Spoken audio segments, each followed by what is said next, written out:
समप्रभा निर्विघ्नं कुरु मे देव सर्वकार्येषु सर्वदा। ओम गण गणपते नमः। शिव पुराण डे 1। जय गुरु जी। शुक्राना गुरु जी। श्री शिव पुराण महात्म्य।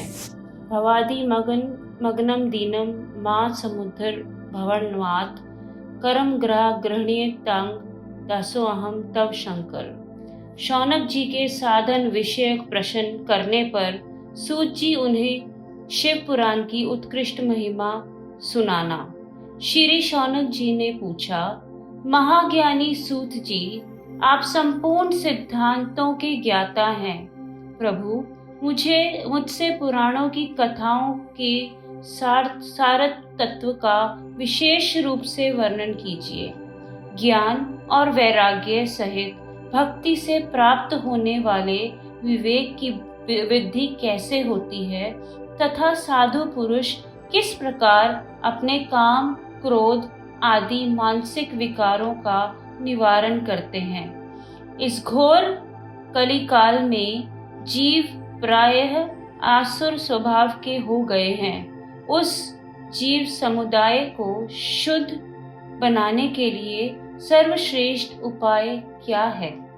आप इस समय मुझे ऐसा कोई शाश्वत साधन बताइए जो कल्याणकारी वस्तुओं में भी सबसे उत्कृष्ट एवं परम मंगलकारी हो तथा पवित्र करने वाले उपायों में भी सर्वोत्तम पवित्र कारक उपाय हो।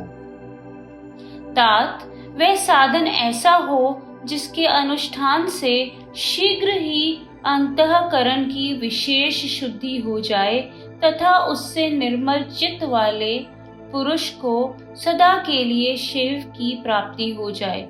श्री सूत जी ने कहा, मुनि श्रेष्ठ शौनक, तुम धन्य हो, क्योंकि तुम्हारे हृदय में पुराण कथा सुनने का विशेष प्रेम एवं लालसा है। इसलिए मैं शुद्ध बुद्धि से विचार कर तुमसे परम उत्तम शास्त्र का वर्णन करता हूँ। वत्स, वह संपूर्ण शास्त्रों के सिद्धांत से संपन्न, भक्ति आदि को बढ़ाने वाला तथा भगवान शिव को संतुष्ट करने वाले हैं। कानों के लिए रसायन, अमृत स्वरूप तथा दिव्य है। तुम उसे श्रवण करो। मुने, वह परम उत्तम शास्त्र है शिव पुराण, जिसका पूर्व काल में भगवान शिव ने ही प्रवचन किया था। यह काल रूपी सर्प से प्राप्त होने वाले महान त्रास का विनाश करने वाला उत्तम साधन है।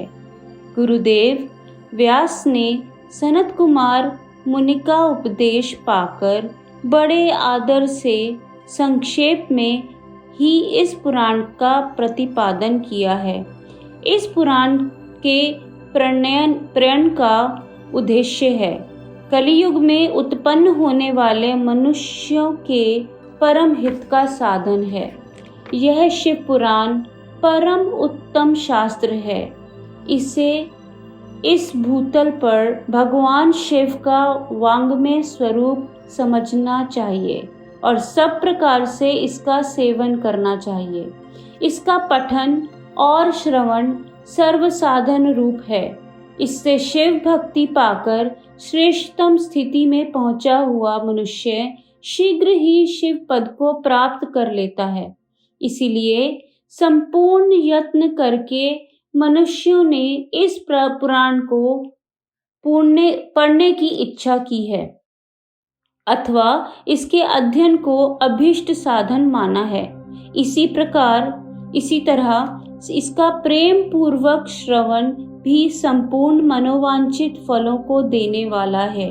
भगवान शिव के इस पुराण को सुनने से मनुष्य सब पापों से मुक्त हो जाता है तथा इस जीवन में बड़े बड़े उत्कृष्ट भोगों का उपभोग करके अंत में शिव लोक को प्राप्त कर लेता है। यह शिव पुराण नामक ग्रंथ 24,000 श्लोकों से युक्त है। इसकी 7 संहिताएं हैं। मनुष्य को चाहिए कि वह भक्ति, ज्ञान और वैराग्य से संपन्न हो बड़े आदर से इसका श्रवण करे। 7 संहिताओं से युक्त यह दिव्य शिव पुराण परब्रह्म परमात्मा के समान विराजमान है और उस सबसे उत्कृष्ट गति प्रदान करने वाला है। जो निरंतर अनुसंधान पूर्वक इस शिव पुराण को बाँचता है अथवा नित्य प्रेम पूर्वक इसका पाठ मात्र करता है, वह पुण्यात्मा है, इसमें संशय नहीं है। जो उत्तम बुद्धि वाला पुरुष अंत काल में भक्ति पूर्वक इस पुराण को सुनता है, उस पर अत्यंत प्रसन्न हुए भगवान महेश्वर उसे अपना पद धाम प्रदान करते हैं। जो प्रतिदिन आदर पूर्वक इस शिव पुराण का पूजन करता है, वह इस संसार में संपूर्ण भोगों को भोगकर अंत में भगवान शिव के पद को प्राप्त कर लेता है। जो प्रतिदिन आलस्य रहित हो रेशमी वस्त्र आदि के वेष्टन से इस शिव पुराण का सत्कार करता है, वह सदा सुखी होता है। यह शिव पुराण निर्मल तथा भगवान शिव का सर्वस्व है। जो इहलोक और परलोक में भी सुख चाहता हो, उसे आदर के साथ प्रयत्न पूर्वक इसका सेवन करना चाहिए। यह निर्मल एवं उत्तम शिव पुराण धर्म, अर्थ, काम और मोक्ष रूप चारों पुरुषार्थों को देने वाला है। अतः सदा प्रेम पूर्वक इसका श्रवण एवं विशेष पाठ करना चाहिए। अध्याय 1 समाप्त। ओम नमः शिवाय। शिवजी सदा सहाय। ओम नमः शिवाय। गुरुजी सदा सहाय। शुक्राना गुरुजी महाराज।